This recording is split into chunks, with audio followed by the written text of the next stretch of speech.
میں چیخ چیخ کر کہہ رہا ہوں، یہ علماء تم پر احسان کر رہے ہیں جو چندہ مانگنے کے لیے تمہارے دروازے پر آ رہے ہیں۔ حق تو یہ تھا کہ تم زکوٰۃ کو غریب کے دروازے تک پہنچاتے، حق تو یہ تھا کہ تم زکوٰۃ اور صدقات کے پیسے کو مدارس اسلامیہ کے دروازے تک پہنچاتے، لیکن یہ علماء ہیں جو تمہارے دروازے پر آتے ہیں، تم سے گالیاں سنتے ہیں، تم سے پھٹکار سنتے ہیں، تم سے گالی سن کر تم سے زکوٰۃ لے کر تمہیں اللہ کے عذاب سے بچاتے ہیں۔ پھر آج تمہیں قدر نہیں ہوگی، کل قیامت کے دن جب تم اللہ کے عذاب سے بچو گے تو ان علماء سے کہو گے کاش کہ اور مجھ سے پیسہ لے لیتے، میں اللہ کے عذاب سے اور بچ جاتا۔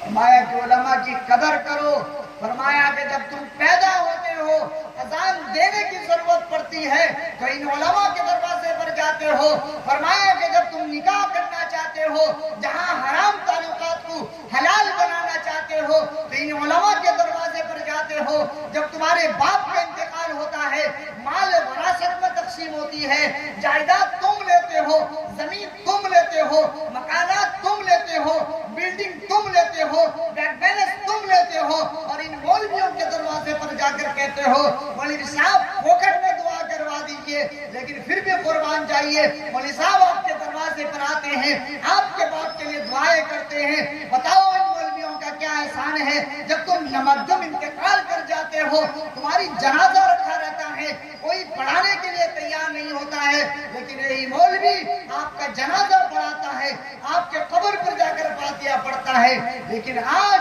ہمارے ذہنوں سے، ہمارے سماج سے علماء کی قدر نکلتی جا رہی ہے، جس کی وجہ سے آج ہمارے درمیان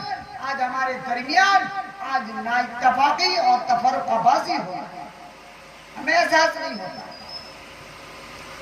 فرمایا کہ لوگوں اس دور میں اگر آپ کے مدارس،